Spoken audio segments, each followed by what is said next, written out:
You lower them in slowly, both hands still cupped under their back, your breath held, every movement deliberate. The crib mattress takes their weight. You wait a full 3 seconds before you start to pull your hands away because you've learned that the transfer matters. You've done this enough times that your body knows the exact floorboard to avoid on the way out. And then their eyes open, not gradually, all at once like a switch. And within 60 seconds they are climbing, arms reaching, face turned into your neck, small fists gathering whatever fabric they can find. They find the position, ear pressed to your sternum, body curled against your chest, and they go still in a way that feels almost startling given everything that just happened. Still in a way they are nowhere else. Not in the bouncer, not in the swing, not in the crib that cost more than your first car. Only here. You stand there at 2 a.m. with a back that's been aching since month 6 of pregnancy, and you wonder what is happening. Why does it have to be me? What is my baby actually trying to tell me? By the time this video ends, that moment is going to mean something completely different to you than it does right now. If this is already making you see your baby differently, hit the like button and subscribe, it really helps, and drop a comment telling me how old your little one is right now. I love knowing who I'm talking to. Your baby spent 9 months inside a specific sensory world. Every hour of their existence before birth was organized around your warmth, your movement, the low rhythmic sound of your heartbeat filtering through fluid and tissue. That wasn't background. That was the whole world. That was what normal felt like. That was what safe felt like, so completely that your baby had no concept of an alternative. Then birth happened, and the environment their nervous system had been calibrated to across 9 months of continuous experience was gone, replaced by open air, light, unpredictable sound, the startling sensation of temperature that shifts, the strange freedom of a body no longer held on all sides. The crib, no matter how carefully designed, is absence. Absence of your heartbeat, absence of your warmth, absence of the specific pressure of being contained. Research on the postnatal transition period in neonatal development consistently documents what happens when an infant nervous system, calibrated for the intrauterine environment, is placed into the extrauterine world. It's a genuine physiological adjustment, not a crisis, but a demand. And the primary mechanism through which that demand gets managed is proximity to the caregiver whose body was the original environment. When your baby climbs on you at night, they are not manipulating you. They are not failing to self-soothe. Their nervous system is doing the most rational thing available to it, returning to the place where it first learned what safety felt like. Most parents, when their baby refuses the crib for the 3rd time in a single night, land in one of 2 places.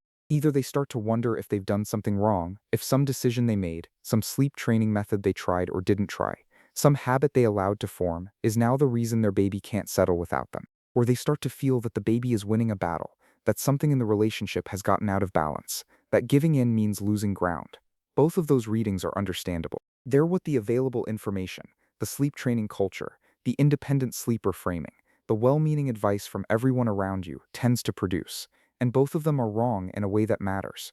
Your baby is not winning a battle. They are not signaling that you've made a mistake. What they are signaling, in the only language available to them, is a physiological need that is as real and as basic as hunger. Your baby's heart rate, breathing rhythm, body temperature, and cortisol levels, the stress hormone that rises when the nervous system registers threat, none of these systems are mature enough to self-regulate in the first months of life. The internal machinery of self-regulation hasn't been built yet. It requires years of repeated experience to develop. And in the absence of that internal regulation, your baby's nervous system does what it evolved to do.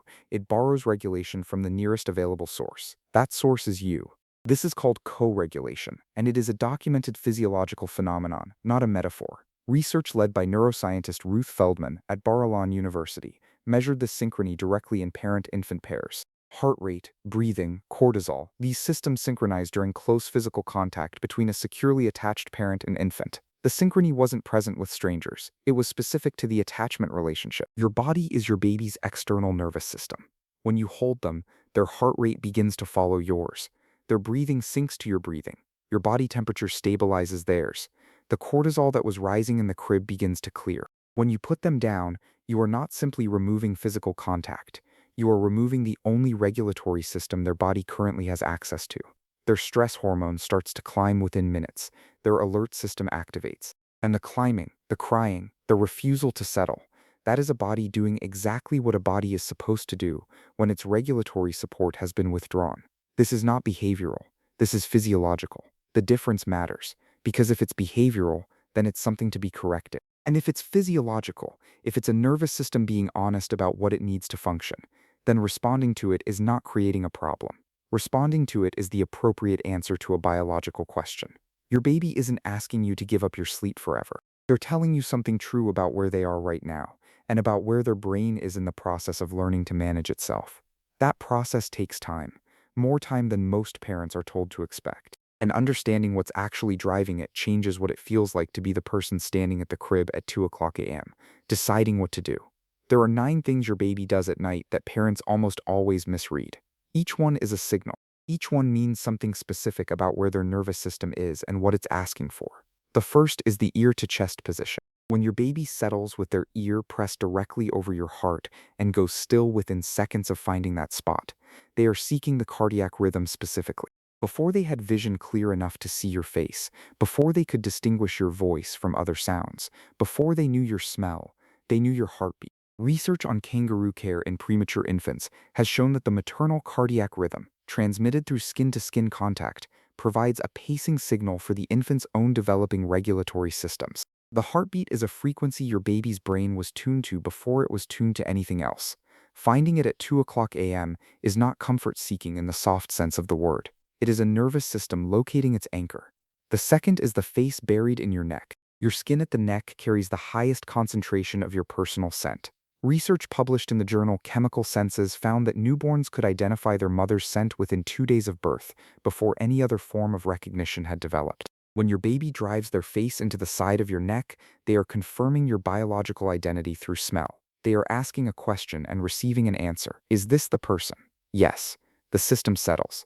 The third is the full-body press with one hand gripping your shirt. This combines warmth and pressure, and both matter independently. The combination activates a specific class of nerve fibers called C-Tactile afferents, which respond to slow, gentle contact and connect directly to the brain's calming and bonding systems. The pressure of being against you is part of the mechanism, not a side effect of it. The fourth is the baby who climbs on you and cannot settle, who shifts and moves and cannot find the still place. This is worth paying attention to separately, because this baby is usually dealing with something additional to the basic regulatory need. Gas, a developmental leap that has the nervous system under higher than usual load, or the cortisol-driven wired state that comes from being overtired past the point where sleep comes easily. The climbing is the first attempt at regulation, but the thing driving the restlessness needs to be addressed underneath. If you're finding this helpful, please subscribe and turn on notifications. I upload new videos every week, and I'd hate for you to miss one. Your support is what makes this channel possible, and it genuinely means the world to me. The 5th through 9th signals all follow the same logic. Your baby's nighttime behavior is not random, not manipulative, and not a habit to be broken. Every position, every level of urgency, every speed of settling, these are a nervous system communicating with precision about what it needs in order to complete the regulatory cycle that allows sleep to return. The question has never been whether to respond. The question is how to respond in a way that honors what the system is actually asking for. Go back to the crib for a moment. Back to the specific stillness of that room at 2 o'clock a.m., the way the darkness feels different at that hour, the way your own tiredness has a particular texture after the 3rd or 4th waking of the night. You lower them in. You hold your breath. You start to pull your hands away, and their eyes open. You know what you used to think in that moment, that something was wrong with how you'd handled bedtime, that you'd made a mistake somewhere, held them too much, or not the right way, or in the wrong sequence. That another parent, a more consistent parent, a parent who had done the research earlier, would be asleep right now. None of that was true. What was actually happening, what is actually happening every single time, is that your baby's nervous system woke between sleep cycles and ran its check. It does this automatically, the way your own body checks for safety at the edge of sleep without your awareness or permission. Your baby's version of that check is simpler and more urgent. Is the regulated person here? Is the heartbeat available? Is the environment continuous with what it was before I fell asleep? When you are there, when the heartbeat is available, when the environment feels continuous, the check resolves and sleep returns. When the answer is absence, when they fell asleep against your chest and woke in a crib that holds none of the sensory information their system was using to regulate, the alert signal fires. The climbing begins. This is not a sleep problem. It is a developmental reality, and it changes across the first year as the nervous system matures. Object permanence, the understanding that you continue to exist when you cannot be directly sensed, develops gradually between 4 and 8 months. Before it is established, your absence is not just uncomfortable. It is, from the perspective of an infant nervous system, total. You are gone. The regulatory anchor is gone. The environment is not safe. After object permanence comes online, after your baby builds the capacity to hold you in mind when you are not physically present, the nighttime waking changes. The check still runs, but now there is something to find even in your absence, a mental representation of you, stable enough to settle against. The intensity of the climbing, the urgency of it is highest in the first 3 to 4 months and decreases steadily as these capacities develop. This ends, not because you pushed your baby toward independence before they were ready, but because their brain built what it needed to build, and you were the material it built with. The Minnesota longitudinal study of risk and adaptation followed individuals from infancy into adulthood across several decades. What the researchers found about secure attachment in infancy, the kind built through repeated experiences of needing the person and finding them there, is difficult to overstate. Secure attachment in the first year predicted better emotional regulation in childhood, more stable relationships in adolescence, greater resilience under stress, stronger mental health outcomes, and higher academic performance. The effect size was larger than educational enrichment programs, larger than almost any other single variable they measured. The experience that produced those outcomes was not complicated. It was this: the baby needed someone, and the someone came. You are doing that, right now, in the dark, with the back that aches and the floor you've memorized by sound. What looks at 2 a.m. like a problem you haven't solved yet is actually something being constructed inside your baby's brain, architecture that will shape how they manage stress, how they trust other people, how they recover when things go wrong, for the rest of their life. You cannot see it being built, but it is being built. There are things you can do that honor what your baby's nervous system needs while also keeping you functional enough to show up again tomorrow night. Before you transfer them to the crib, warm the surface first. Your body heat on the sheet for a few minutes removes one of the sharpest discontinuities, the cold contact after warmth that signals, at a physiological level, that something has changed. Place something carrying your scent near the crib, not inside it, close to it. Your scent is a genuine regulatory input. It reaches them even when you cannot.